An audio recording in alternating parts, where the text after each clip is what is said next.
In the name of God, the holy and undivided Trinity. Amen. Amen.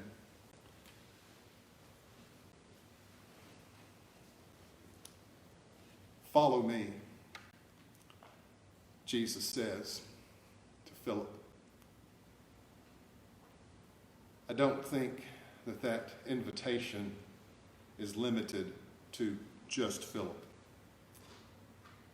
I don't think it's limited to just Philip and Nathaniel, or to Peter and Andrew and James and John and Mary Magdalene.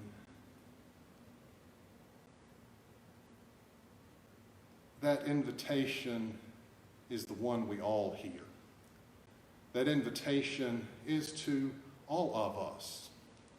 Follow me, Jesus says. And we do, or we don't. Sometimes we do, sometimes we don't. The thing is, though, the invitation is not just a one-time invitation. I think Jesus calls out, follow me, all the time. Follow me. Don't follow the ways of this world. Don't follow the way that we've always done it before. Make Jesus the priority, the example. Set our sight on Jesus and follow him. When Jesus said to Philip, follow me, pretty much immediately, it seems that way in the text, Philip went and found Nathanael sitting under a fig tree. And he said, we have found the one that Moses and the prophets told us about. We found Jesus, son of Joseph, from Nazareth. And Nathanael responded, I think, the way a lot of us might. He responded from his preconceived notions. He responded from his prejudice. He responded from his disdain for people from Nazareth. Can anything good come out of Nazareth? I think each of us, each and every one of us, might say something similar. If someone says, well, we found Jesus, let's come with me. Come with me. We all have a Nazareth. Some place that we cannot imagine anything good coming from. Can anything good come from there? Can anything good come from that group? Can anything good come from those people? We have that tendency to just trust our experience, to just trust the things that we know, that we have always done. And so the difficult piece of the puzzle, the difficult part of following when Jesus says follow, is we have to be willing to do just that. To follow Jesus and to realize that following Jesus changes us and transforms us. It is better for our health, body, mind, and spirit to follow Jesus than to be stuck in the same old grind of greed and violence and hatred that all too often seem to be the ways of this world. And our call is to renounce them. Our call is to recognize that, like Nathanael, we all have blind spots. We all have places and people that we just can't imagine doing good, being good, having anything to say that is worthwhile. And if we get stuck there, that's exactly what we are. We're stuck. We can't go anywhere. To follow Jesus, then, is motion. It is growth. It is change from one state of being to another state of being. So Philip, being a good evangelist, not one of the technical ones, he didn't write a gospel, but y'all know what I'm saying. Philip taking seriously the notion of sharing his experience, of having found the one that Moses talked about, found the one that the prophets talked about, the one who is going to redeem the world. Philip didn't let Nathanael stay there under the fig tree thinking unkind, uncharitable, hateful thoughts about Nazareth and the people from there. Philip responded very simply, "Come and see.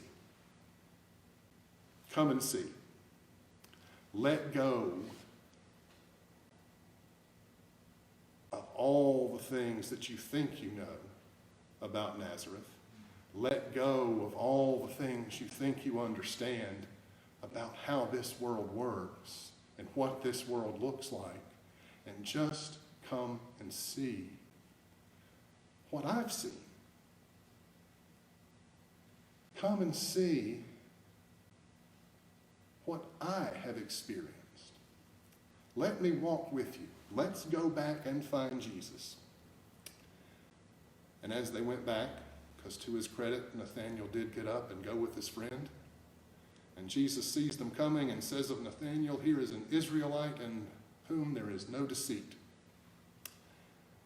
And Nathanael, being very susceptible to flattery, says, "Where'd you get to know me?" And Jesus says, "I saw you under the fig tree."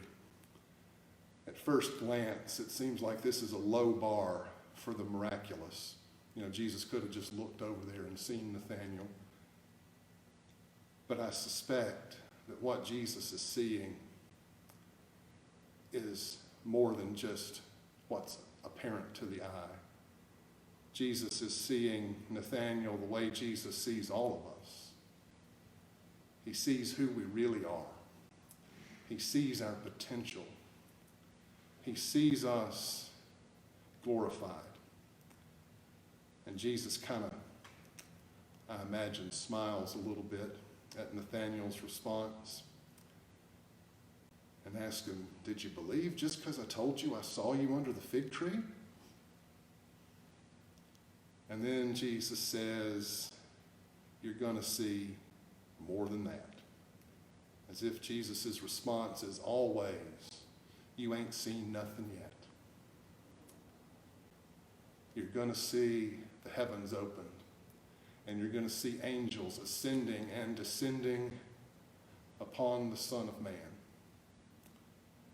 Jesus is saying that he is that ladder into heaven. You know, the one from Genesis, the one that Jacob saw. We are climbing Jacob's ladder. You know the song. Just remember camp. Sing along. We are climbing Jacob's ladder. And once we start that climb, once we start following Jesus, there is no turning back. We set out on the way, and we go deeper and deeper into this life. We follow Jesus more and more closely, always knowing that we're going to stumble, that we're going to make mistakes, we're going to stray into sin, but remembering every time that Jesus is still with us, reaching out to us, taking us by the hand, and helping us climb the next step and the next step and the next step. Jesus is not just a way or the way. It's almost like Jesus is the means by which Jesus is both the road and the journey. Jesus is the way we get to where we're going. And maybe, just maybe, little flashes along the way will show us that in very meaningful ways, we're already there. Because the way Jesus looks at Nathanael and sees not just Nathanael under the fig tree, but Nathanael changed. Nathanael fulfilled, glorified. Jesus sees each of us who've been caught up in the resurrection, each of us who have started walking down this road to new life, climbing this ladder into the realm of God. He sees us at the end of the journey, if there's an end to the journey. We kind of get caught up in things happening one after the other. We get caught up in the linear. But Jesus already sees us as restored, renewed, perfected, and glorified. And there's nothing that we can say or do to change that. There's nothing that we can do or not do that is going to make Jesus love us any less or see us any differently. The question seems to be, can we imagine ourselves in that way? Can we begin to see ourselves and each other the way Jesus sees us? Can we let go of prejudices, our preconceived notions, our tendency toward disdain, toward contempt, toward can anything good come from there? Can those people do anything good? That is a very human way to be. But Jesus comes to us and shows us this vision of the heavens opened and angels ascending and descending upon Jesus, the Son of Man. And that begins to change us. We begin to see this world the way Jesus sees it. We begin to see each other not as people that we can just write off and push to the side, but as our brothers, as our sisters. We begin to see Jesus bringing all of us home. Not just these people or these people, but perfecting the created order.